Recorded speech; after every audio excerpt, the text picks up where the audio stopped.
Welcome to another Roll for Crit. I'm Will Keeler. I'm Jonathan Estes. Of course, September 4th was Force Friday, and we're going to cover it today. We did not have a chance to on our last podcast, but it was the day when mainly Hasbro and Disney announced a whole bunch of brand new Star Wars toys, action figures, and of course, board games, which is what we're going to talk about because it's a board game show. Although if you have some toys that you really thought were cool. Oh, yeah. I mean, I've seen some of them. Apparently, this one of the droid just sold out instantly, like everywhere. Right. Oh, so. Was it the BB-8 or whatever he is? But we already talked briefly when the leaked images came out for the new X-Wing set. Mm-hmm. Now that, of course, has been totally confirmed. It will be available this week, if you're watching this right now, from our website, as a matter of fact. So you won't have to wait very long for it.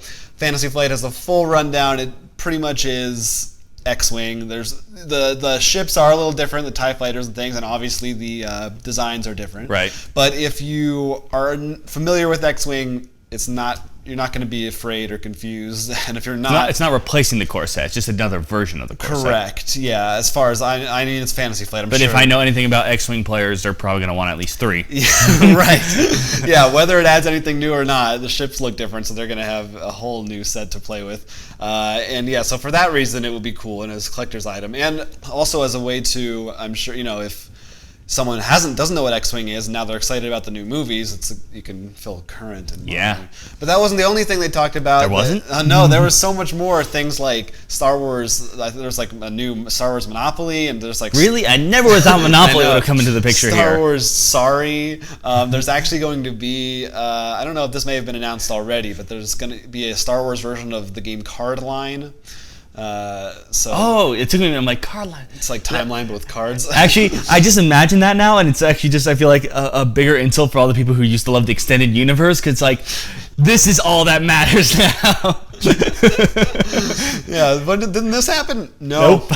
No, it didn't. Play a different game. The one that I've seen that I'm excited about, that a lot of people are excited about, is Star Wars Risk. Yeah, you told me about this. Now, this isn't actually just Risk skinned over with Star Wars. Right, if it were, people probably wouldn't be that excited about it. There actually was an older game called The Queen's Gambit that came out during the time of the prequels. It's actually based on Episode 1, the original game. And it's a 2-player or 4-player, I believe. So team game. Correct. Where what's cool about it is there's a bunch of different battles going on at once. So basically, this game, even though it's called Risk, it has one of the same. So it's like the same designers as the original, and it's basically a reskin of that game. Okay. Now it is actually based on Return of the Jedi. You might think, why didn't they skin it for the new movies? I guess it just fit better thematically. Well, no, because I actually understand, because they don't want to give away too much about the new movies and stuff. True. And probably ship-wise. Like, for example, the new core set is TIE Fighter and X-Wing. Like, we already know of them. Right. It's not like any new ships that we're going to see in the movie. Yeah, and this one is much more. So there's 3 kind of quadrants. Part of it is you're fighting against, you have X-Wings and stuff fighting the Death Star, the second Death Star.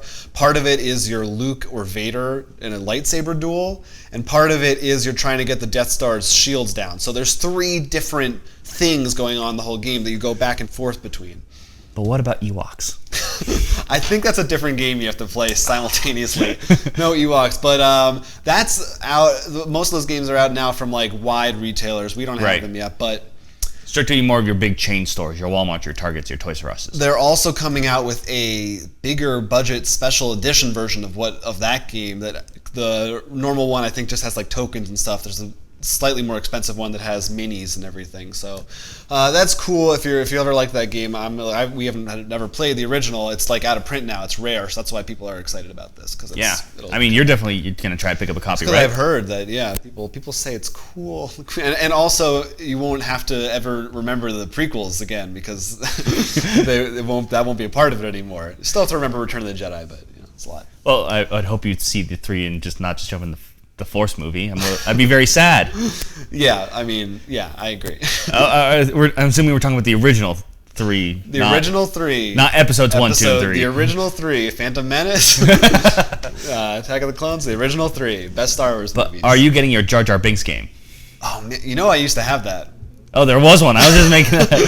That's not a joke. I think when I was like at some point my mom like gave away all my old board games. I had a game called the Jar Binks adventure game. This is real. This is true. When I was a kid, How was it?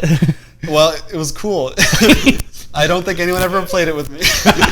But it was. Well, here's the question: is it because of Jar Binks, or is it because of you? Call him A, call him B. But it was you actually set the board up. The box cover lifted up, so like a diorama. It was a 3D thing, and like there was like parts. It was like Mousetrap or something, and like the like energy beam like rolls down a hill, and your Jar figure gets knocked over, and you have to like go through. Yeah, it was awful. Oh, I wish you had it. We could have done a playback for that. I gotta check eBay. Yeah, I think you gotta find that. I gotta rebuy it. All my old games. People are gonna actually pay you to take it from them. Yeah, I can't imagine. The demand is too high. Yeah, so there was not a lot of news this week, but besides that momentous bit of news that came out, we did release a Firefly playback that if you haven't seen is really cool. I'm wearing the shirt that I should have worn during that video. But they also announced a new Firefly version of a game. I'll let you guess what game it is. All right. I'm guessing Legendary? No. Oh. I would have told you about already. Well, I first thing comes to mind is Upper Deck, because I thought they got the license for Firefly. Well, it's actually a combination between Gale Force 9 and someone else. Arkham Horror? No. It's a commonly rethemed game. Munchkin you're Firefly. Close. Now you're warm. Smash Up Firefly. Nope. What is it? It's Flux. I should have seen that one. We're getting Firefly of Flux. We don't know much about it. It's Flux. But I will say what is interesting about it is they showed us the artwork. I'll bring some up. They showed us the cover of it. And it is not your typical... It's not screenshots from the show. It's like a really cartoonish kind of rendering of that. And we'll put it on the screen right now. Yeah, you'll see. It looks almost like a Saturday morning cartoon or something. Now it just makes you think, because have you ever seen the video of someone did like if Watchmen was a Saturday morning cartoon? Yeah. Now just imagine that. We're running from the law. Which would be awesome, by the way. Which one, the Watchmen or the Firefly? Firefly. I mean, well, either one of those would be awesome, yeah. But that's coming out next year. But that's just a tidbit. Like I said, not a lot of news this week, but we do have more coming up. That's all the big stuff. There's some Kickstarter stuff though that we want to talk about. Yeah. First, I'll just point out I actually got this shirt in. Really cool for Argent, the consortium, and their online site isn't up yet. But as soon as it was, because I know you actually missed out on the Kickstarter one to pick up some of their shirts. Yeah, what it's called, the Cardboard Republic. Yeah, that's... And their site's going to be Cardboard Clothes. Did I make up? I think Cardboard Republic is a different site. We'll put the link in the description. Cardboard Clothing or something. Yeah, some of those shirts look really cool though. Like that, you can see they're cool. I can't wait to get some. Another Kickstarter I saw, which is interesting, was from Cool Minis. If you don't know, they make a lot of things like Zombicide and comes from the people who make Zombicide. Called The Others 7 Sins. Okay. In this, you have one person who plays sort of as like the Hell Cult or something along those lines. Okay. Hell and Back, who summon apparently like an avatar of one of the deadly sins. Like a cult, not like a horse, like a. Yes. No. It's a cult, or like a weird club. And everyone else plays as heroes trying to stop them and do other missions. What's cool is it actually comes from one of your favorite designers, also Eric Lang, which definitely is very interesting then, because I know you like a lot of his stuff, and then see his name on it. I'm very curious to see in sort of a 1v-all style, and because it is Cool Minis, a lot of amazing detailed miniatures. Like they showed some of the Pride ones, had like all these crazy tentacles and stuff, and I know one was cool. And sort of. Maybe just because it reminded me of one of the hero characters actually has two minis, because he has a human form and a wolf form. Oh, so he transforms. It's like the Buffy the Vampire Slayer game. Well, it made me think though more was the game when you have to run around chasing one person. Letters from Whitechapel? Oh no, the one where someone's a spider. It can be a spider person. Someone can be a spider person? Like remember, it's like a corporation, and you have... Oh, Spectre Ops. Spectre Ops, that's what... Because I'm thinking Spyfall, but that's not it. No, I think when you think of the wolf. But it looks really cool with miniatures, and once again, you see a designer, and it comes from the people who also make Zombicide as well. Yeah, So. no, that's. I mean, Eric Lang always does like really different, interesting stuff. Like we love Dice Masters and XCOM, are some of our favorites recently. And he's also one of those designers that like works with every company. So I feel like it's cool to see when someone's like, oh, what are they going to do like with Fantasy Flight versus the kind of game they release with Cool Mini or Not or something. And I should mention, of course, there's a bunch of Kickstarter exclusive things to incentivize you to buy the game. So definitely something to check out if you're into minis. If you like anything by Eric Lang, like you said, Dice Masters, XCOM. I mean, if you like the idea of the 1v-all style. And that theme sounds pretty cool. Yeah. We would be remiss if we didn't mention also that a game we talked about and did a video for a long time ago has relaunched on Kickstarter. It's called Private Die. We'll put a link to our original video as well as the new Kickstarter. No. Well, the original one, it failed to get its funding, sadly. However, I can say they reworked everything. Their goal was lower. They have by now like tripled their goal. What is actually some of the changes that you've seen? It's pretty minor. It's not a lot of big ones, but the cards themselves, the artwork, the style has just been refined a little bit. They've honed in, I think, a little better on like the personality of the cards, the way that the detectives you meet. Didn't you say some of like the people you interrogate now have names and stuff? Yeah, actually have like names, and like a bio or something, like a little. So it feels the theme. I think they. No, I like that stuff in a lot of different games, and because I always tend to lean towards the story of a game compared to the mechanic. And I think a lot of games, both I think of video games as well, where putting away it's not really part of the game. It's just something for you to listen to a little backstory and stuff. I sort of like that kind of stuff. Yeah. Especially when you make it in something that you interact with while playing the game. Like, definitely. If you were to take the card, you can look at the back or something.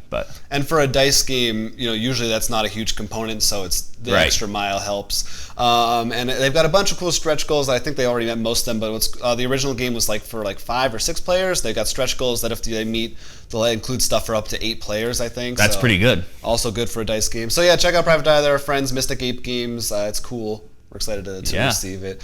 We've got some questions. Oh, we do? And comments. Oh, man. We've got some questions and comments from the YouTube crowd. That we actually remembered to look up at first. That's right. So just a reminder before we start, if you have any questions, please direct them to us. We will read them live on the air. Live for us. We'll read them, and if you have any suggestions for playbacks, we're actually going to have a playback for a solo mode game this week. But if there's anything else you want to see us play, we'll probably do our best, assuming we have it, or we'll try to get it. Because, if someone asks us to do that game that's out of print, that'll be a little hard.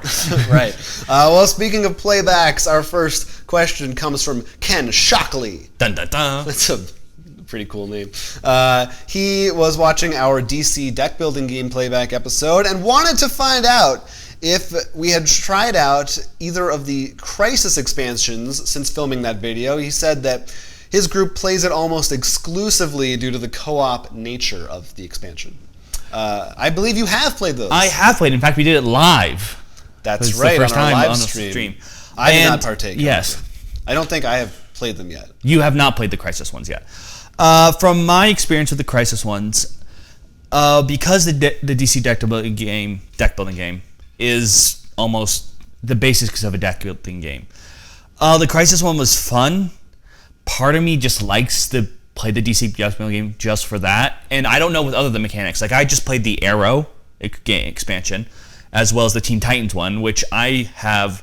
Well, the Arrow one showed something very strong with the crossover packs, which is their biggest issue, in which it worked out for me. You need the cards from the crossover pack for your characters to work, and I don't know how that would work with a Crisis. Like I won the game because pretty much I was able to get all the cards for Arrow, and I played the main character and stacked everything. And meanwhile, my brother did not, and he was not very happy about that. Sure. But like the Titan one was a lot of fun, and I don't know how these mix with the other Crisis ones. I'm very curious. So as we've stated earlier in our videos, the new Crisis one, it's Suicide Squad, and has anti-cooperative cards in there apparently, because it's villain based, which I really like. Yeah. But one of the things I do want to do, and we'll probably talk about it, we've played the deck building game. I just want Cthulhu Realms. I believe that's the name. Yep.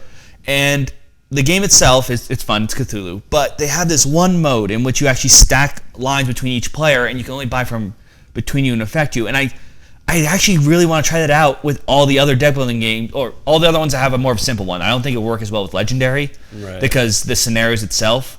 And I think that's why a lot of people like the Crisis ones, though, because you pretty much have another deck, which is in essence the scenarios, like from the Legendary. Right. And which one specific? Because there's 2 so far, right? There's currently 2 Crisis. You've tried them both? Yes, but really only one more than the other. The first one, I think it's based on the Crisis, just crazy something. But I know the second one in particular is based on Darkest Night, which is when like the Black Rings came in and sort of pretty much infected all the heroes. They're both very interesting. I do like the fact because they actually are based on sort of when those big storms crossover events happen in the comics. Like, it feels a lot more compared to like Marvel. Remember, the Civil War is one scenario. That's it. And it's like, I mean, that's cool, but at the same time, you're like, I wish there was something special. Which is why I like the Secret Wars thing is literally a whole base expansion. So that's what I think what's really nice about the Crisis is. So I haven't played them as much as I feel I should. I really just enjoy the competitiveness or the simple competitiveness. I feel like I might like a lot more. You probably would, aspect of it. So I'm. Yeah, it's just I don't usually bring it up around you anymore because you feel like you're done. Well, we play it a lot, but anyway. So there's your answer. He has tried them. You can find more info about those on our store. I'm sure we'll get to specific videos about those in the near future, probably. And you'll actually try it out. Yeah, then I'll give you my thoughts then. So there you go, Ken Shockley.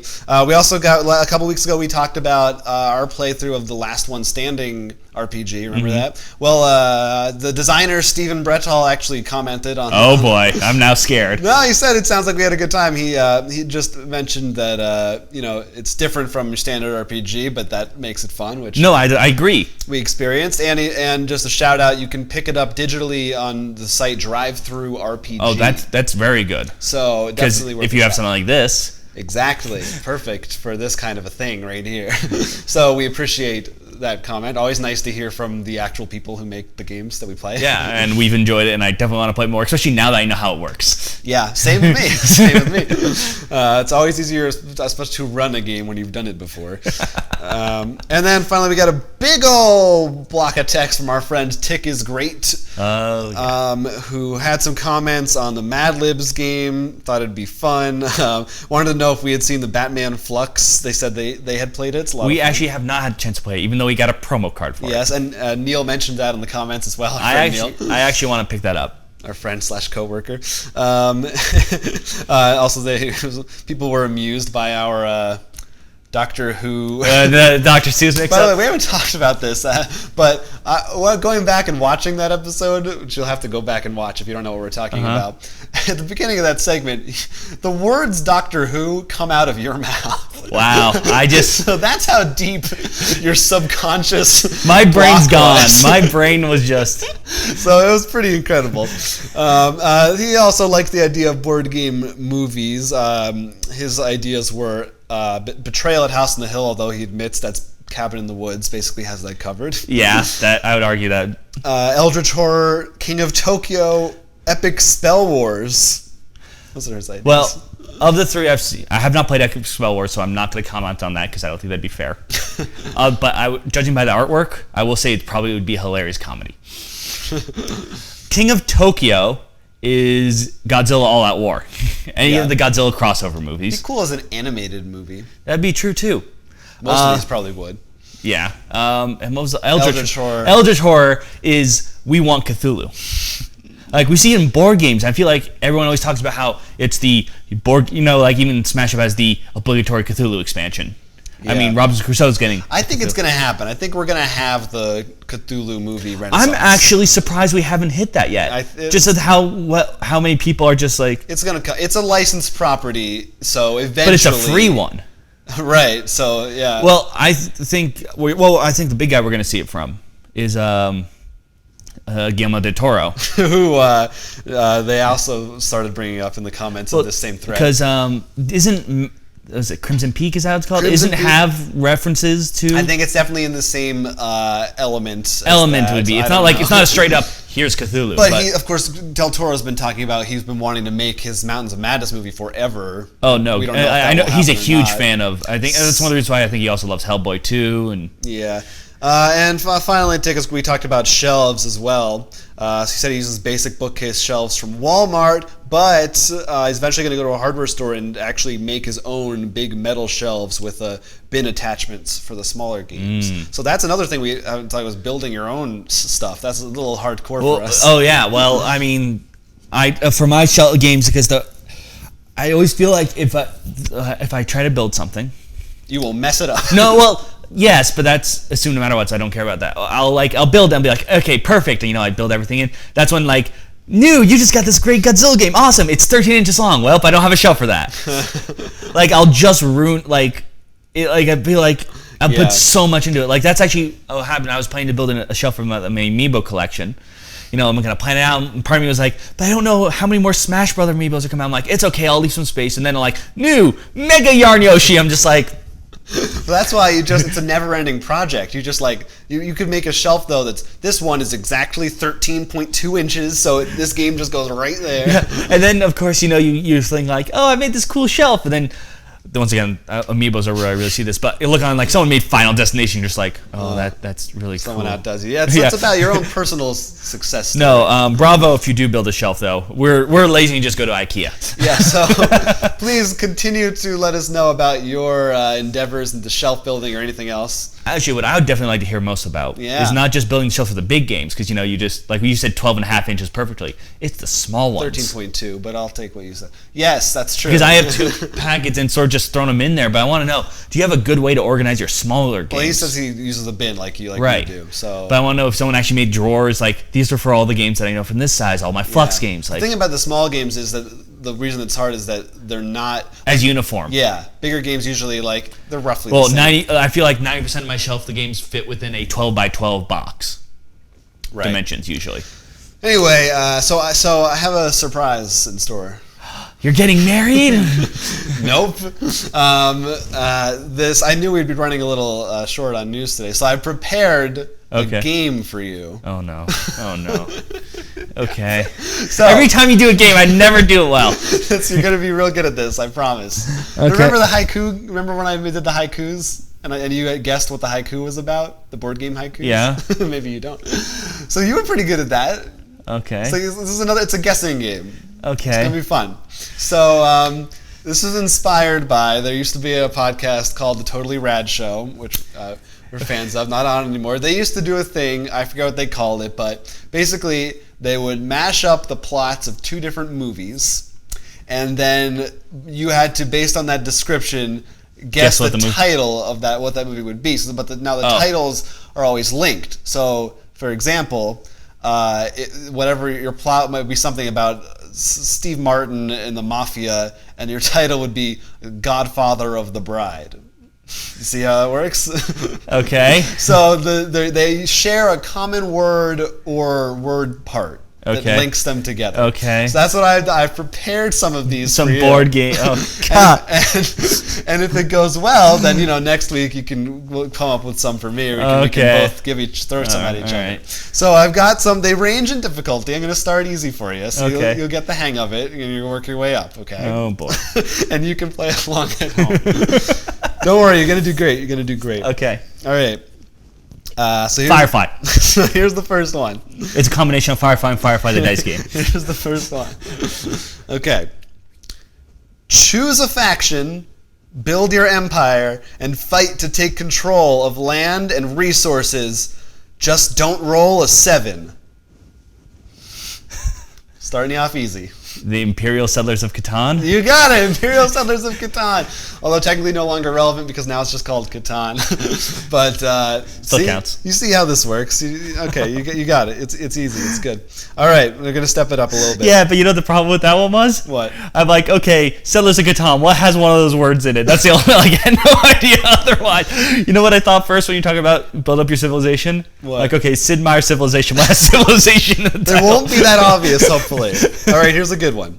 Okay, this one is a free-form card game in which players work together to tell a story, but they have to make sure they tell the story in the correct factual order. I think I know one of the games. I have no idea what the other one is. I'll give you hints if you need them. Well, I'm guessing Cardline's one of them.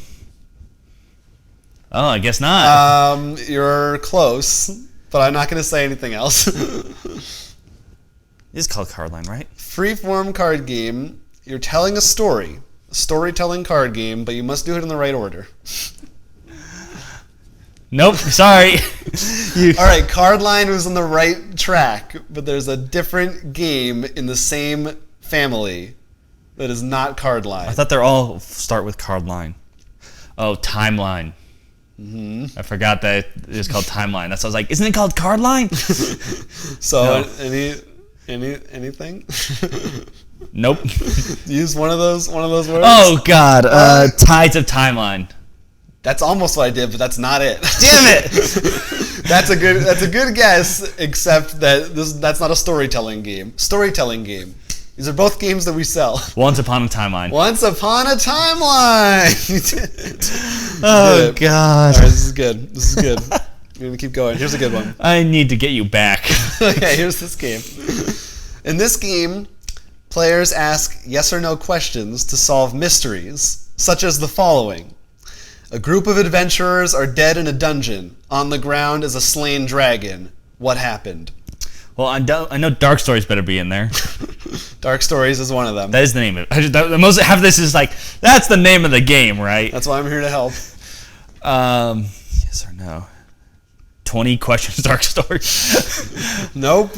Dungeons, slain dragons, groups of adventurers. Well, not Dungeons and Dragons, because I didn't share Dark Stories. Nope.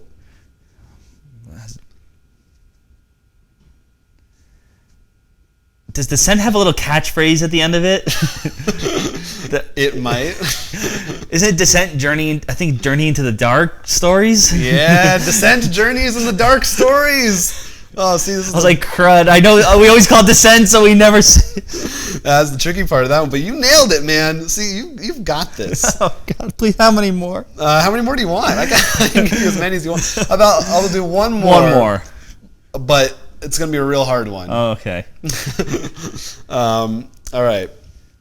This game allows. It's gonna be hard because you're probably not gonna remember the name of this game. Oh God. This game allows you to combine different mechanics to create an unimaginable number of new, unique games, as long as all of them are racing games.